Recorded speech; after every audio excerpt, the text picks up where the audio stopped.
which is going to be talking about DeMar DeRozan. Now, a lot of people, a lot of Raptors fans, they love DeMar. A lot of Spurs fans, they don't know really how to feel about about DeMar DeRozan, and in my personal opinion, DeMar, he's a, like, I don't want to disrespect him, but he's sort of like, nah. Like he's a great player, don't get me wrong, but his play style is just like it doesn't really fit in today's league.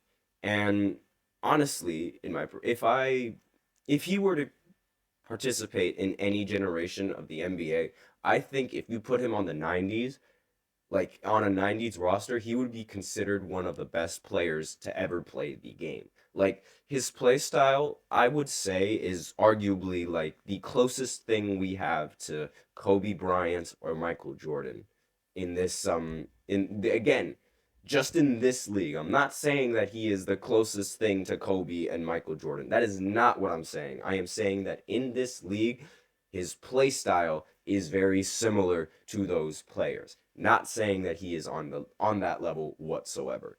And the fact that he's playing on the Chicago Bulls makes him seem even more like Michael Jordan. But with that out of the way, let's talk about the game. Let's talk about the actual game itself. So DeMar DeRozan, he ended the game with 46 points, and with this 46-point game, he also ended up forcing overtime by hitting a game-tying shot against the Pacers. And the Pacers, it's not like they were playing bad. I mean, Halliburton wasn't scoring. Again, Halliburton is extremely overrated in my opinion. He's not the scoring machine that he was when the in-season tournament was going around. And I mean, he still gets his assists, which is really the best thing about it.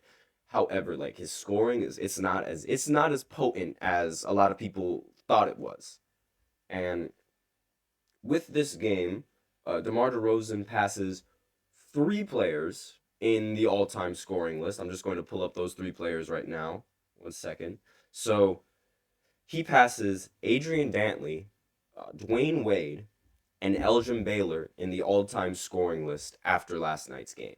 Now, this is very unexpected. Like I didn't really expect I expected him to definitely pass those players eventually. I didn't really expect him to do it in one game, however. And it's sort of one of those things that it's like he's one of those players that's a little bit underrated because of his playoff history. Like a lot of people don't really give him the credit that he deserves, and a lot of people don't really give him the attention that he deserves, mainly because of his problems in the playoffs. Like he is mostly known for being um LeBron's doormat, for lack of a better term. I mean, he every single year he was on the Raptors, he ended up losing to LeBron James and he ended up underperforming in the most important games. And then the very season that he left or that he got traded, that's when the Raptors won their first ever championship. So, he's been full of he's been very unfortunate in throughout his career. And it's not like he's a bad player in the regular season. It's just once the postseason rolls around, he's not the same monster that he usually is. And that sort of takes a toll on how people perceive him and people's opinions on him. Because a lot of people now, they only really and a lot of fans, a lot of the media, they only care about what you do in the postseason. You can thank Kawhi Leonard for that. But they only care about what happens in the postseason, that they fail to acknowledge everything else that happens in the regular season. And failing to acknowledge everything else that does happen in the regular season is sort of disrespectful, especially when it's something like this, because Dwayne Wade is a top, actually he is the third best shooting guard in NBA history. Forget top 3. He is the third best shooting guard in NBA history.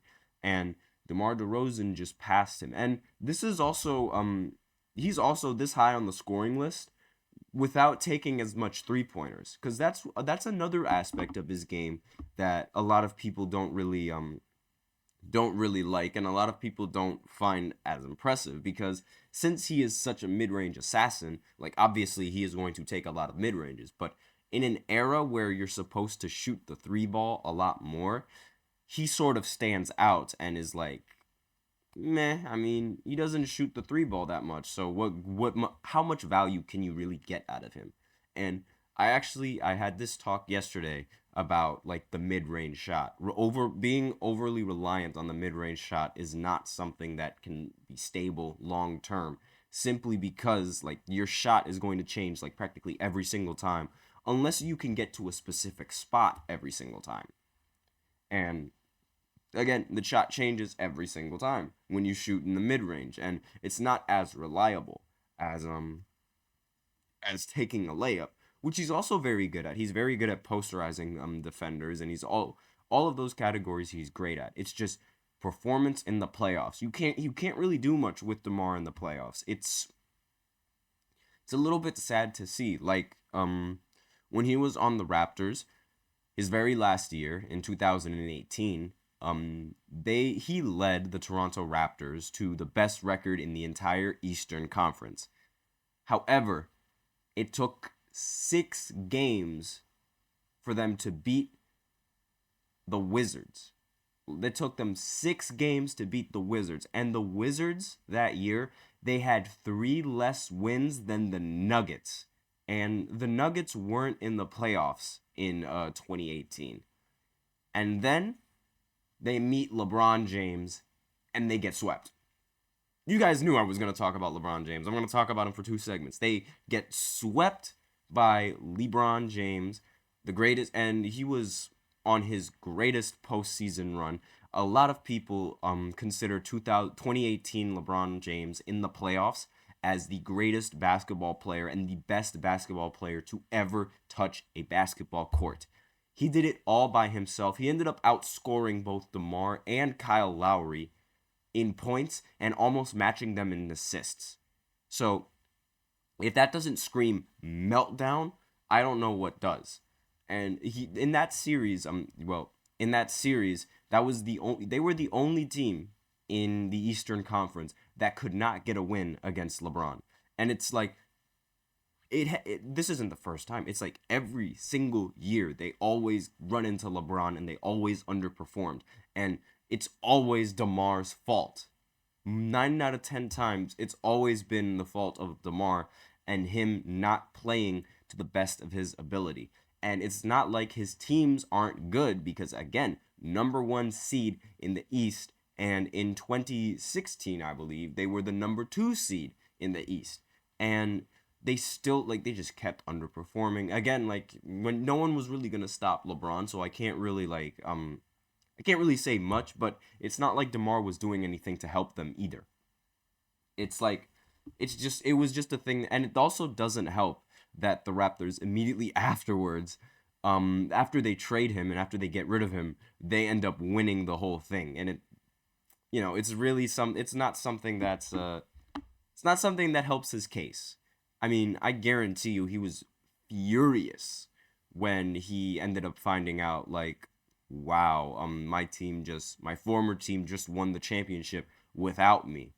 Was I the problem? That's probably the thoughts that was going on in his head. And it could really damage your psyche. But more so on this game, Miles Turner, I'm talking about the Pacers now. Miles Turner ended the game with 27 points.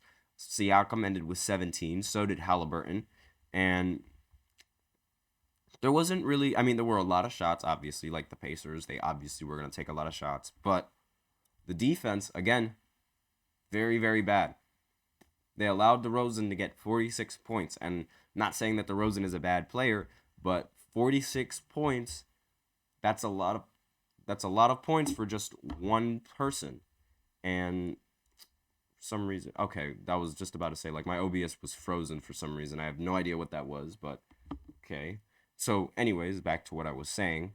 DeRozan, 46 points, and they allowing them they constantly always allow players to go off. I don't understand why the Pacers just don't value defense. It's going to hurt them, especially if they decide to match up against this team again in the play-in, because looking at the standings, the Pacers are the 7th seed and the Bulls, they're the 9th seed. So a couple more games and a couple more wins could see them matching up against each other in the postseason, in the play-in tournament. And that's something that you definitely don't want as a Pacer, because all of the teams that are in the play-in, minus the Hawks, they have a very good chance of beating the Pacers, because the Pacers, they just are terrible on defense. And it blows my mind how terrible a team this good on offense can be so lackluster on defense. I just don't understand. And it's not even that they have bad defenders, because Miles Turner has had several seasons where he's led the league in blocks. It's just the team is lazy, and overall, being lazy is not something that you could afford to do. Alex Caruso also had a great game against the Pacers, 9 for 13 from the field, 23 points, excuse me. Kobe White, 15 points on 17 shots. Wasn't really that good, but again, he's still in the running for most improved player, since he is averaging 19 points, 4 rebounds, and 5 assists. And I really think this Bulls team, they definitely have the pieces to win a lot of games and make some noise in the postseason and in the regular season. It's just for some reason they never do it, and I don't get why they just can't do it, and they don't do it. Let's see who else had a great game, and that was really pretty much it in terms of in terms of all around scoring. I mean, there is no Zach LaVine; they deactivated him for the entire season, and the fact that they're actually doing a little bit better without him raises the question: should they keep Zach LaVine, or should they get rid of him and try to get more options? I really don't know, because do you want to build your team around DeMar? If you build your team around DeMar, he's probably going to end up falling short in the postseason. I'm sorry, it's just it always happens every time I watch him, and I try to keep my chin up, and I try to be positive, but I just can't deny what my eyes are seeing and what the box scores are saying. He is just not the same animal in the postseason. But with that, we are out of time for this first segment, so I'm going to go into the second segment, where I'm going to rant about the Lakers losing to the Kings yet again, specifically ranting about Anthony Davis constantly getting outplayed by Domantas Sabonis. So I will be right back after this short break.